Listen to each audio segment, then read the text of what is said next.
setelah juru bicara IDF Laksamana Muda Dhani Hagari mengungkapkan tudingannya. Pihaknya mengatakan rumah sakit Indonesia di Gaza dibangun di atas jaringan terowongan Hamas. Haramkan semua produk-produk kafir, apalagi Yahudi.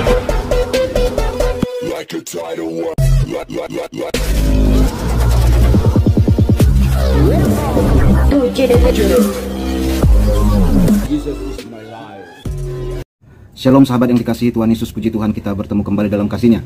Ya, saya melihat di beberapa media nasional akhirnya Menlu dan Mercy membantah jika rumah sakit yang dibangun oleh Indonesia tersebut digunakan sebagai markas Hamas. Israel sempat melayangkan tudingan bahwa rumah sakit Indonesia dianggap sebagai markas dari Hamas. Bahkan Zionis menuding jika di bawah rumah sakit tersebut terbangun terowongan milik Hamas. Atas hal ini, Kementerian Luar Negeri Indonesia membantah tegas tudingan tersebut. Kemlu RI menegaskan bahwa rumah sakit Indonesia di Gaza merupakan fasilitas yang dibangun masyarakat Indonesia. Tujuan pembangunan tersebut sepenuhnya untuk kemanusiaan dan melayani kebutuhan medis masyarakat Palestina di Gaza. Sebelumnya, bantahan juga disampaikan oleh Presidium Medical Emergency Rescue Committee atau MERCY, Dr. Henry Hidayatullah. Henry menjelaskan jika rumah sakit Indonesia yang dibangun di Gaza hanya untuk mengobati masyarakat yang membutuhkan. Oleh sebab itu, mulai dari proses pembangunan, desain, dan segala hal terkaitnya disesuaikan dengan kebutuhan rumah sakit. Diketahui bahwa bantahan itu muncul setelah juru bicara IDF Laksamana Muda Dhani Hagari mengungkapkan tudingannya.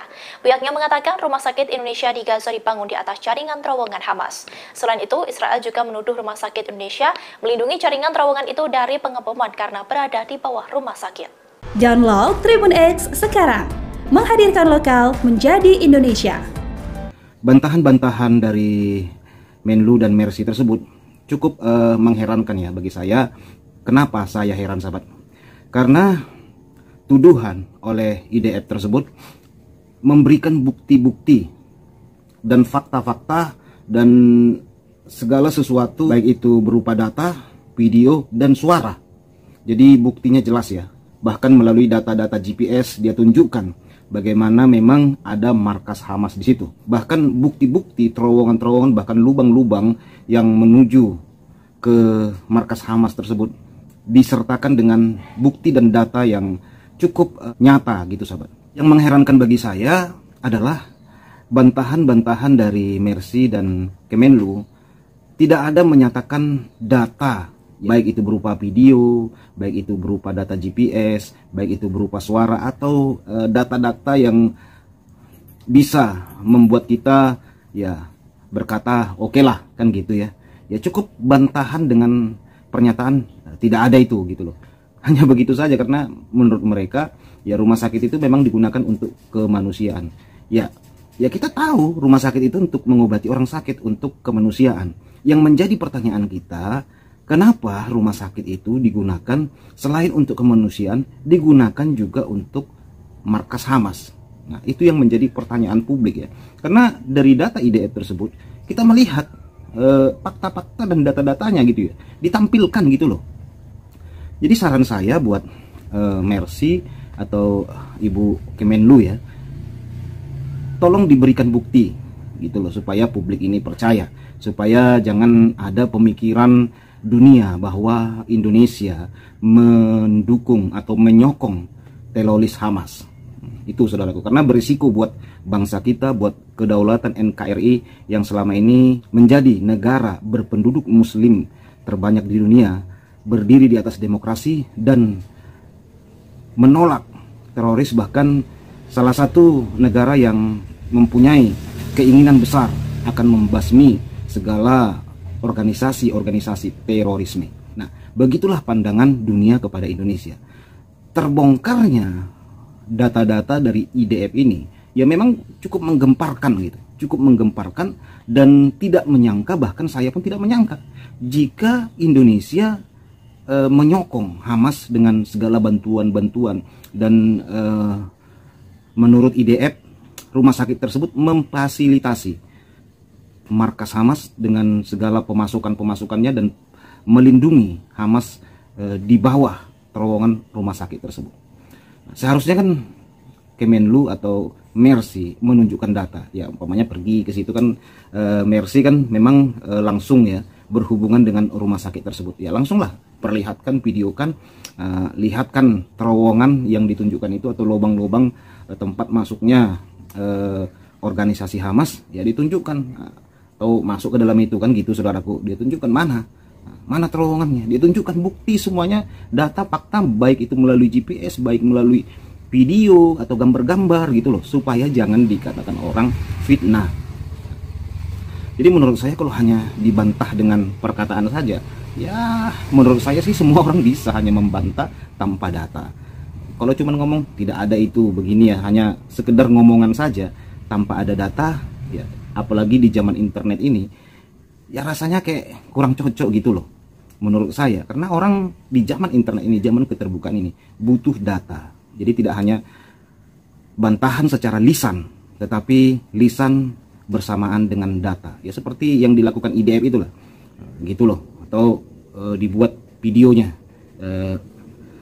Ini terowongan atau lubang-lubang yang ditunjukkan IDF. Nah, langsung ditunjukkan gitu ya melalui bantahannya.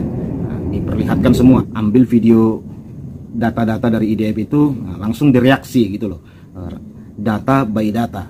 Karena IDF sudah menunjukkan data-data secara lengkap gitu. Jadi seharusnya Mercy atau Kemenlu atau pihak-pihak yang merasa membantah tuduhan IDF tersebut langsung bantah dengan reaksi sesuai data juga gitu. Seharusnya kan begitu supaya kita tahu bahwa Indonesia ini bersih dari terorisme. Kalau begini kan ya kita jadi banyak pikiran sahabat, banyak pikiran, banyak pertanyaan di otak kita. Saya sendiri sebagai seorang Kristen jadi bertanya-tanya gitu, apa iya Indonesia menyokong Hamas? Kan gitu. Sehingga kita jadi menyangkut pautkan dengan hal-hal lain. Bagaimana di negeri kita ini akhir-akhir ini banyak terjadi penutupan gereja, banyaknya terjadi pelarangan orang ibadah. Jangan-jangan ini pembiaran. Jangan-jangan ada penyokongan kepada ormas-ormas teroris gitu. Nah, kita kan jadi bertanya-tanya sahabat, karena kita tahu orang-orang yang membubarkan gereja, melarang orang Kristen beribadah itu tidak ada satupun yang kita lihat yang ditangkap, dibiarin gitu saudaraku. Seharusnya kan itu kan ditangkap ya karena melanggar hukum, memasuki pekarangan orang lain, melarang agama lain ibadah, mengurusi agama lain, mengurusi ibadah agama lain. Nah itu kan sudah banyak sekali pelanggaran-pelanggaran sebenarnya di situ kan. Nah, gimana seandainya ada non-muslim melarang masjid, melarang orang sholat Jumat, melarang orang wiritan, melarang orang pengajian? Coba itu terjadi di negeri kita Indonesia. Saya sangat yakin dan sangat percaya sudah cepat-cepat itu orangnya diburu sahabat, terkena hukum. Tetapi orang-orang yang melarang orang Kristen beribadah, ormas-ormas yang melarang Kristen beribadah itu, ya sampai sekarang kita lihat ya bebas saudaraku. Bahkan masih terjadi kan, bahkan di Sumatera Utara kita lihat baru-baru ini masih terjadi adanya ormas-ormas yang sambil bertakbir melarang orang beribadah. Ini yang heran kita sahabat, cukup heran sekali dengan hal seperti itu. Sehingga dengan munculnya data dari IDF ini disangkut pautkanlah oleh publik, khususnya non-muslim. Wah, jangan-jangan terjadinya penutupan gereja karena adanya perlindungan kepada organisasi terorisme. Kan jadi begitu sahabat, Hamas saja disokong kan gitu ya. Jadi heran kita semuanya, jangan-jangan ini semuanya ada sangkut pautnya ini. Jangan-jangan ngomong toleransi, ngomong perdamaian ini segala macam itu hanya sebagai topeng gitu. Jadi kita kan jadi begitu sahabat, jangan-jangan ini hanya sebagai topeng saja. Ternyata di balik itu dikerjakan juga hal-hal intoleransi. Dana untuk rumah sakit dan untuk persembunyian atau markas Hamas itu kan dananya bukan kecil. Kalau benarlah itu semua dari Indonesia pendanaannya itu, wah, negara kita ini saudaraku belumlah negara yang makmur, belum seperti Eropa, Amerika, orang pengangguran digaji, sekolah gratis, susu untuk bayi itu murah-murah. Belum. Masih banyak anak-anak Indonesia itu belum mampu untuk membeli susu yang mahal. Kadang-kadang kita melihat takaran susu untuk anak-anak bayi yang murah itu kebanyakan gula dibanding vitamin. Itu saya katakan, kalau di negara maju, susu itu disubsidi loh, supaya anak-anak bangsa itu cerdas. Disubsidi. Jadi hal-hal seperti ini pendanaan yang cukup besar. Ya heran kita sahabat, Kalau memang dana dari Indonesia ini digunakan untuk menyokong Hamas, kasihan rakyat kita yang masih banyak yang susah, masih banyak yang melarat. Sementara bangsa lain disokong habis-habisan. Nah, ini yang menjadi sebuah pertanyaan bagi kita. Nah, itu sahabat yang terkasih ya, tanggapan saya mengenai bantahan-bantahan ke IDF tentang pernyataannya. Tuhan Yesus memberkati kita semua. Shalom.